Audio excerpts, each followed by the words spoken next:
Prelims में 3 type के questions आते हैं, ठीक है? तो हम इनको 3 कैटेगरीज में बाइफरकेट करेंगे।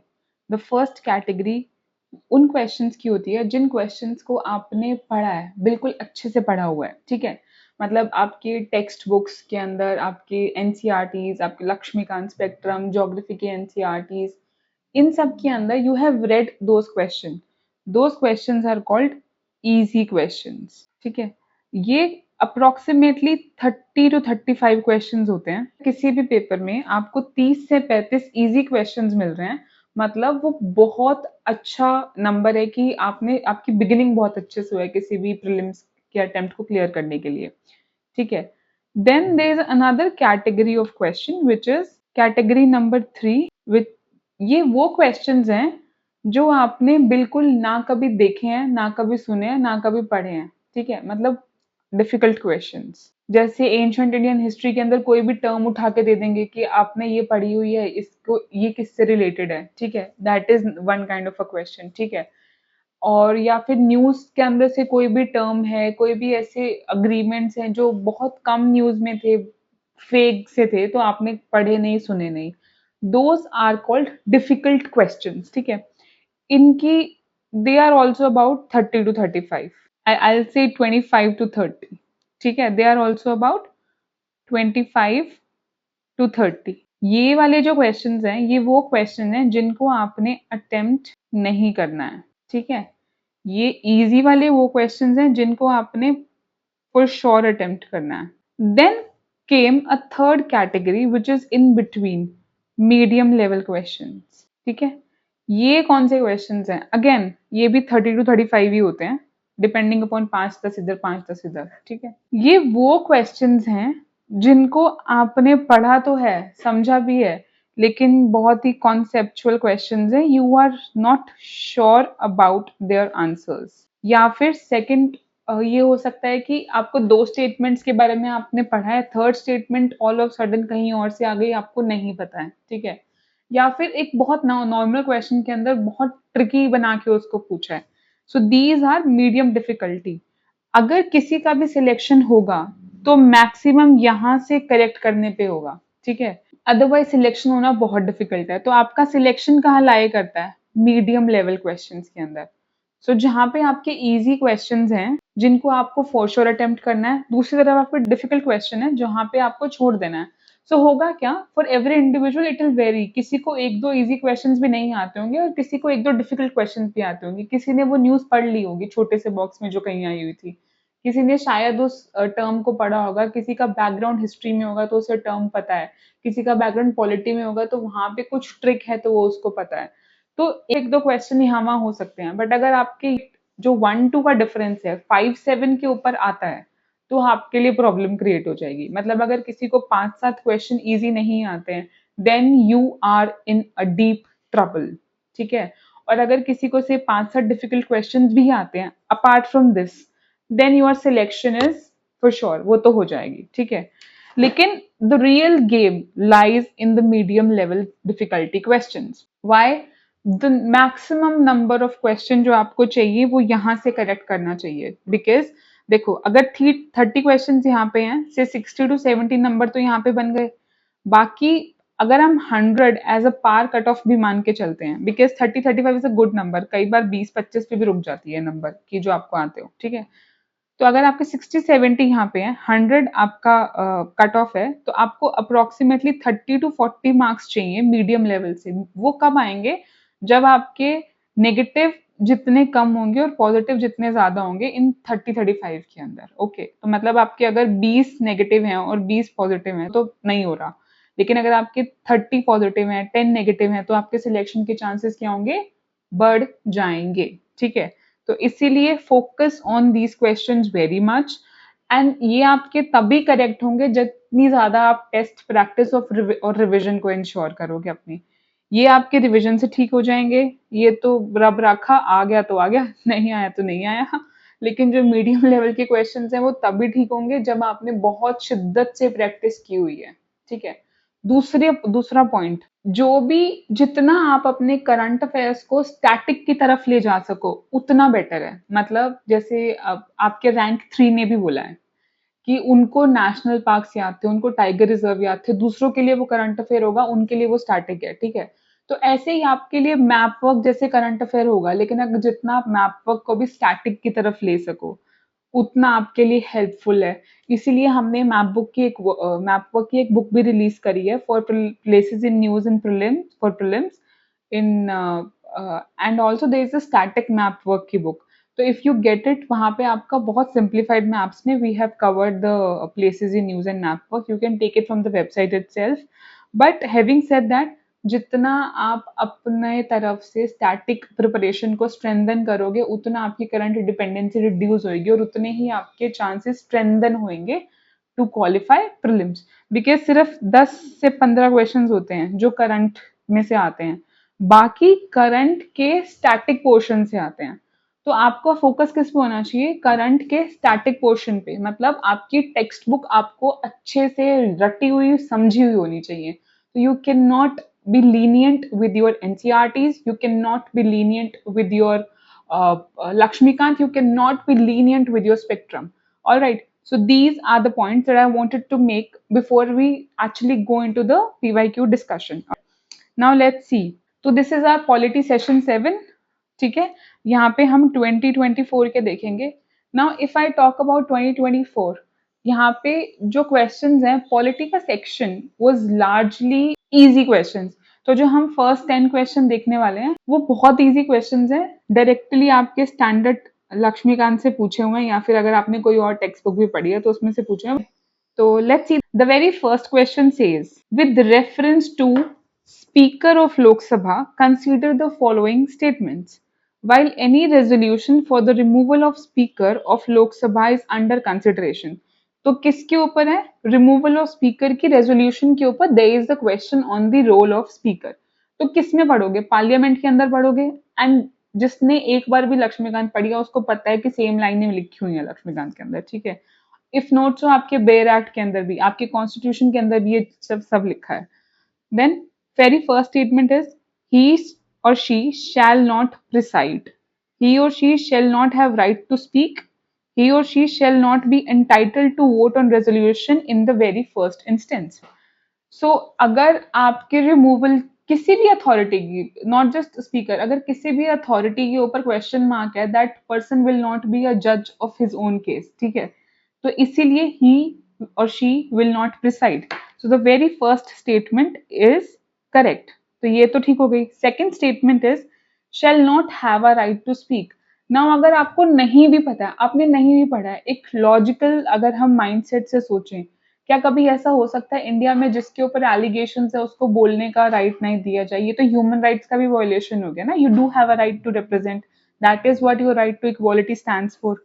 So that is why this statement is incorrect by sheer common sense, even if you have not read the topic. And the third statement is, he or she shall not be entitled to vote on the resolution in first instance. See, hota kya hai?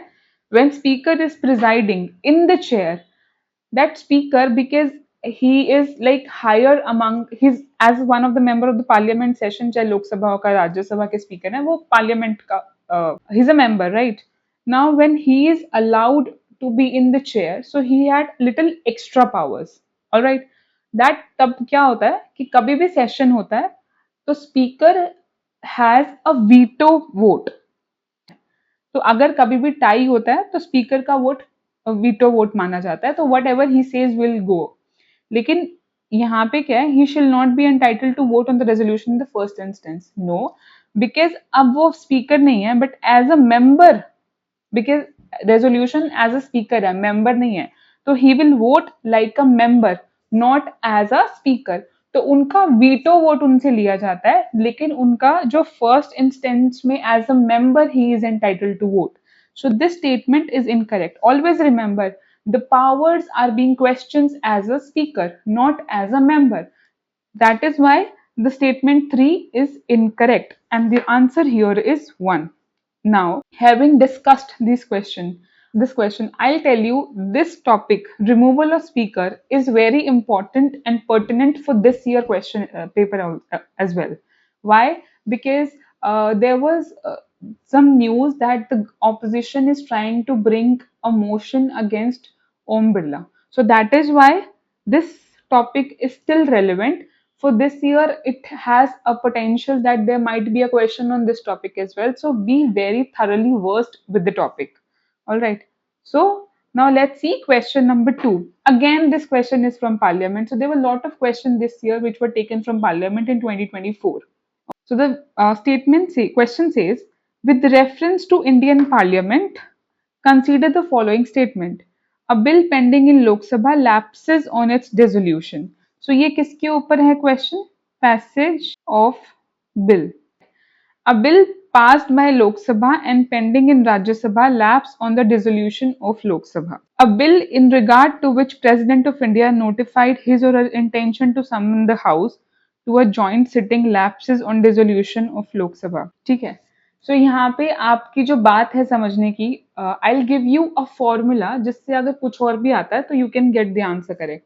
See, always remember, Rajya Sabha is a continuous house and Lok Sabha is not a continuous house. Is subject to dissolution. ठीक है. तो अगर कुछ भी है, लोग bill क्या होता है? बिल एक हाउस की आइडियोलॉजी होता है, एक मेंटालिटी होता है, एक उनका थॉट प्रोसेस होता है, उनकी पॉलिसीज होते हैं. तो अगर एक हाउस जो डिसॉल्व हो गया और उसने वो बिल पास कर दिया था लेकिन वो दूसरे हाउस में पेंडिंग है, तो उसकी वैलिडिटी खत्म हो जाती है, बिकॉज जिस हाउस ने वो पास किया अब वो लोग ही नहीं है, वो आइडियोलॉजी ही नहीं है, वो मेंटालिटी ही नहीं है, वो डिसॉल्व हो चुका है, राइट. तो इसका मतलब अगर नई लोकसभा आएगी, then they will decide whether they want to keep a bill, या वो दोबारा उसको पिक भी करेंगे नहीं करेंगे, it's up to their prerogative. But जिन लोगों ने जिस जिस रिप्रेजेंटेटिव ने अपनी कॉन्स्टिट्यूएंसी को रिप्रेजेंट करते वो बिल लाया, अब वो रिप्रेजेंटेटिव ही नहीं है, वो थॉट ही नहीं है. So they are dissolve, they do not have right now the mandate to legislate. तो उनके पास किए हुए जितने भी बिल हैं वो डिसॉल्व हो जाएंगे unless and until there is an involvement of president in it. अगर प्रेसिडेंट के इन्वॉल्वमेंट है तो वो लैप्स नहीं होते. ठीक है. तो जैसे अब ये जॉइंट सिटिंग वाला है तो ये लैप्स नहीं होगा. ठीक है. तो दिस स्टेटमेंट इज करेक्ट. ठीक है. So the right answer here is B 1 and 2. So this is a bill pending in Lok Sabha lapses on its dissolution. This is correct. A bill passed by Lok Sabha pending in Rajya Sabha lapse on dissolution of Lok Sabha. This is also correct. A bill in regard to which President of India notified his or her intention to summon the House to a joint sitting. This is lapses. अब ये क्योंकि president की involvement होगी तो lapse नहीं होगा. This is incorrect. तो answer here is 1 and 2. Alright. So यहाँ पे आपका answer is B. Okay. So as I mention, always remember, Rajya Sabha continuous house है, लोकसभा डिसॉल्व होता है, लोकसभा डिसॉल्व होगा तो उसका जो मैंडेट है to make laws is being taken away. Alright. They do not have the public mandate. So law passed by the Lok Sabha pending in other houses will always lapse. And also if there is a involvement of president, it will not lapse. All right. Now question number 3. This is again from Parliament. With reference to Parliament of India, consider the following statements. Prorogation of House by President of India does not require the advice of Council of Ministers. Prorogation of House is generally done after House is adjourned sine die, but there is no bar to the President of India prorogating the House which is in session.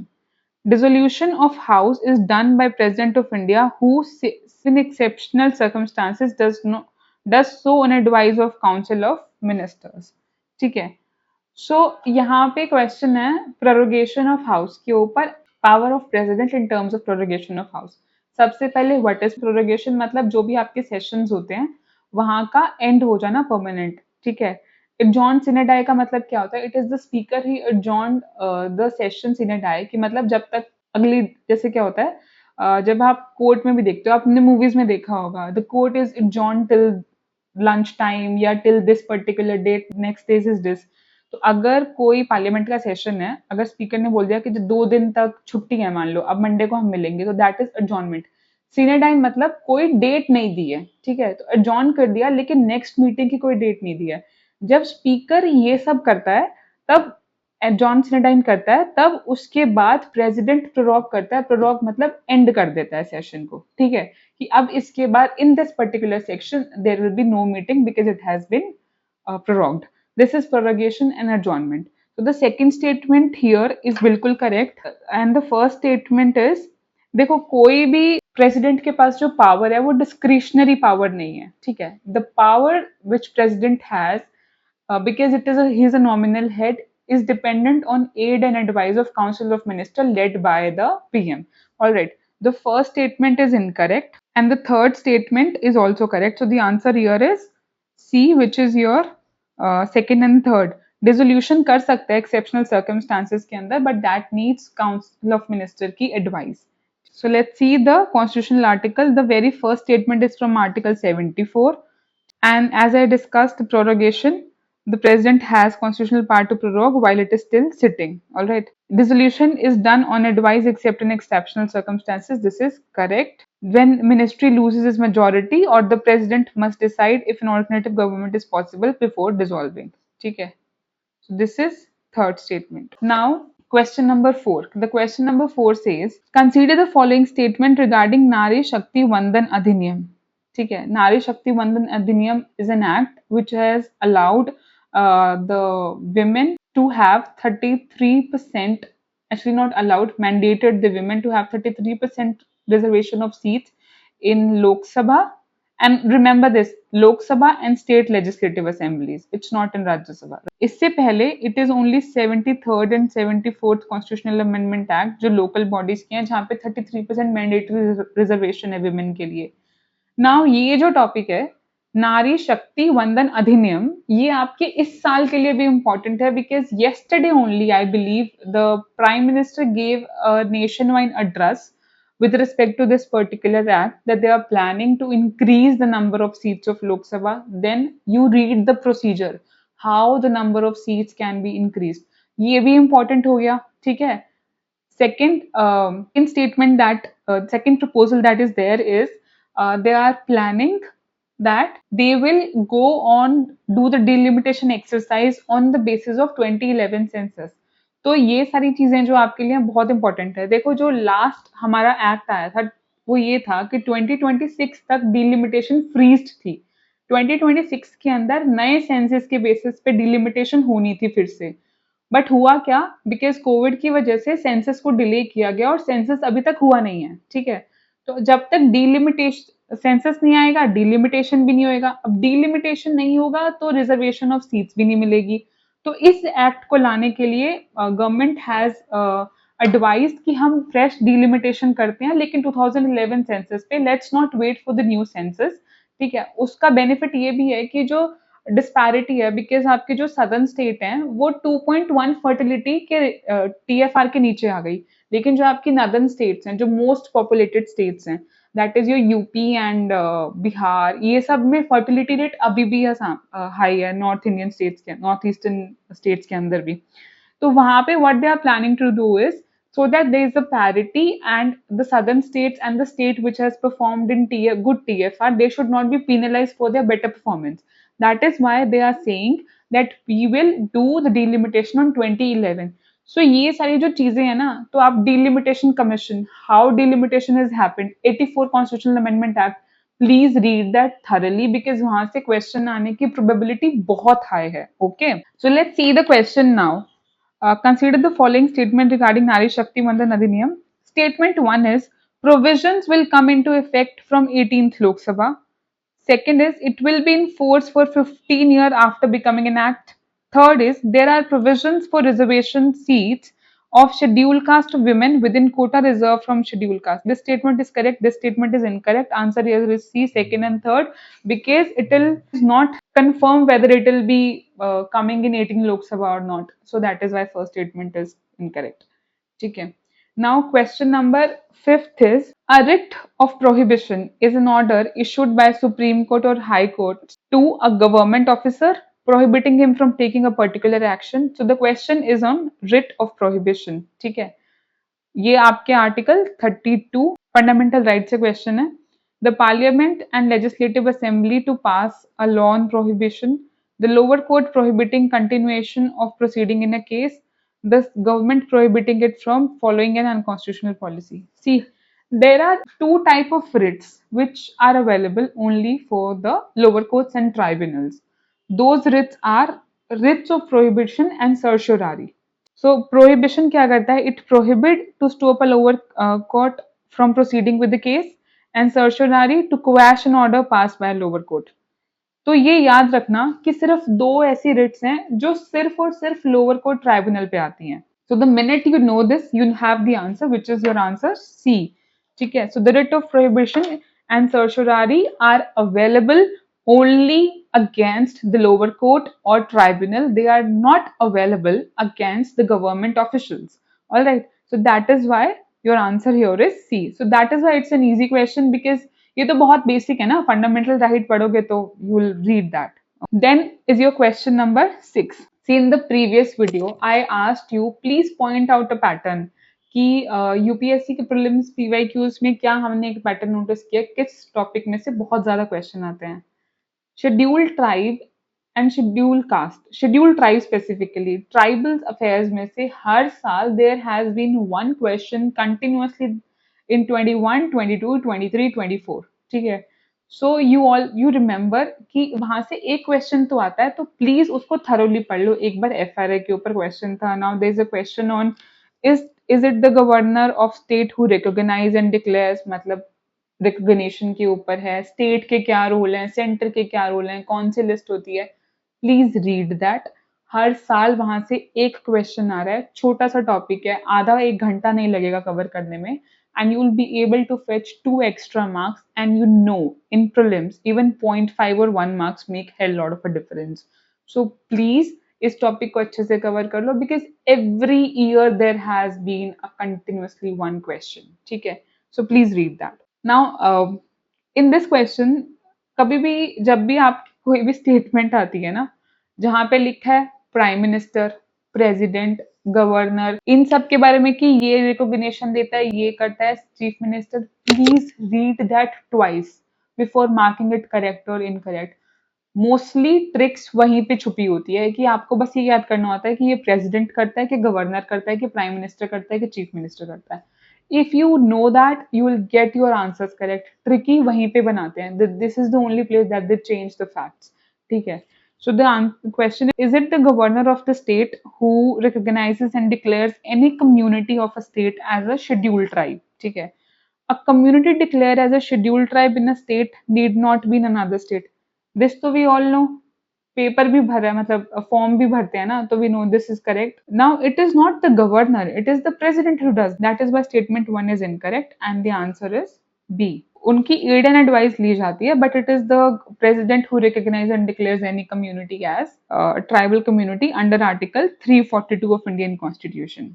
Alright. Now another important fact here is कि अगर include या exclude करना है from the list can be done by parliament by law.